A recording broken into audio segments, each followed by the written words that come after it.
আমরা চেষ্টা করতেছি attorney general of the United states তাদের কাছে রিপোর্ট করার জন্য প্রতিটা ক্ষেত্রে। আর নিজুম মজুমদারকে বলবো, আপনি যুক্তরাষ্ট্রে এসে F1 ভিসা বা ভিসা ওয়েভারের সুযোগ নিয়ে, I assume you are a British citizen, এখানে পলিটিক্যাল ভায়োলেন্স আপনি অংশগ্রহণ করেছেন। আপনি অপেক্ষা করতে থাকুন, আর কোনদিন আমেরিকার মাটিতে আপনি ঢুকতে পারেন কিনা সেই জন্য অপেক্ষা করতে থাকুন। নিজুম মজুমদার আমার মনে হয় না আর কখনো আমেরিকাতে আসতে পারবেন।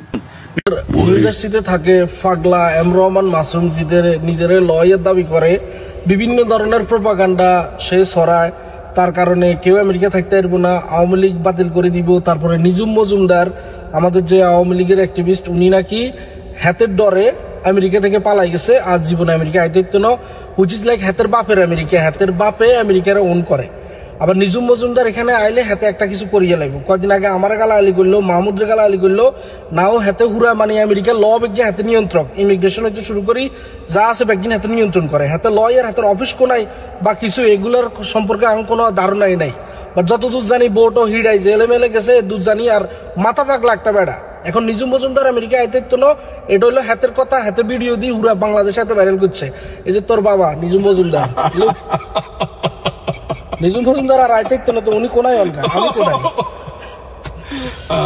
আচ্ছা একটা কথা বলি, হ্যাঁ, এই মাসুম একটা বস্তির ছেলে, এটা নিয়ে আমার কোনো সন্দেহ নাই। সিলেটে কিন্তু অসম্ভব শিক্ষিত মানুষ, তারপরে ধনী অর্থওয়ালা মানুষের যেরকম ছড়াছড়ি আছে, সিলেটে কিন্তু এরকম বস্তির রাস্তার ছেলে পেলেও আছে। এখন আমার প্রশ্ন হচ্ছে যে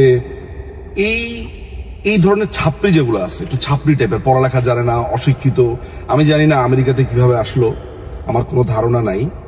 এই ছেলেটা কোনো কথা নাই বার্তা নাই, বলতেছে যে সে নাকি অ্যাটর্নি জেনারেলের সাথে তার কথা হয়েছে, আমি আমেরিকাতে আসতে পারবো না। আচ্ছা, আমেরিকা কি এই অশিক্ষিত মূর্খের বাপের? আমেরিকাতে আমি কিভাবে আমি আসি, তারপর আমার ভিসা ক্যাটাগরি কি, কোনো ধারণাই নেই। কোনো ধারণা ছাড়া বলে বসলো যে তার ধমকের কারণে আমি নাকি আমেরিকা থেকে চলে যাচ্ছি। অথচ আমি আসছিলাম জাতিসংঘের এই যে প্রোগ্রামটা, বাঙালিদের যে গ্যাদারিং, সেটাতে অ্যাটেন্ড করার জন্য। তারপরে আমি আবার প্যারিসে চলে যাচ্ছি, কিন্তু বড় বড় গলায় বললো যে আমি আর কখনো আমেরিকাতে ঢুকতে পারবো না। এই যে এখন আমি এই মুহূর্তে, আজকে কয় তারিখ? আজকে অক্টোবরের 24 তারিখ। আজকে 24 তারিখ, 2টা বাজার 5 মিনিট বাকি। তো আমি তো এই মুহূর্তে নিউ ইয়র্কে বসে আছি, লং আইল্যান্ডে আছি এই মুহূর্তে। আমি কিছুক্ষণ পরে ব্রঙ্কসে যাব, জ্যামাইকাতে যাব, ম্যানহাটনে যাব, সবখানেই যাব। কিন্তু কথা হচ্ছে, এখন এই ছাপড়িটার আর মান-ইজ্জত কিছু থাকলো? এই যে এত বড় বড় কথাবার্তা বলো, সবচেয়ে মজার ব্যাপার হচ্ছে এদের কথাবার্তাতে আমাদের অনেক কাছের লোকজনও প্রভাবিত হয়। আমার ফোন করে বলতেছে যে ভাই আপনি নাকি আর আমেরিকাতে আসতে পারবেন না। তা আমেরিকাতে এসে আর তো মনে হয় না কিছু প্রমাণের দরকার আছে, বাকিটা স্বপ্নীল বলুক। এই যে আমেরিকাতে বসে বসে হাতে এত ধরনের প্রোপাগান্ডা ছড়ায়, কখনো হাতে আওয়ামী লীগকে নিষিদ্ধ করিয়া লায়, কখনো আরেকবার এক গুজব ছড়াইছে কি কনসুলেটের হামলার কারণে আমরা 4-5টা জেলে, অথচ আমরা বাইরে। নিজে স্বঘোষিত লয়ের দাবি করি, কাগজপত্র কতগুলো লয়ে আয় বাঙালির মুখোশ দোলাই করে।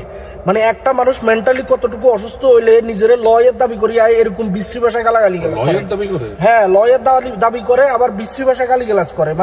মানুষের বুঝানোর ধরনটা কি? এই ফাগলার কোন কথা শুনি কেউ কোনোদিন বিশ্বাস করবেন না। মানে হাতের হ্যান্ডম কুদ্দুর, হাতের দৌড় কুদ্দুর, এটা বাইকে বালা করে জানে।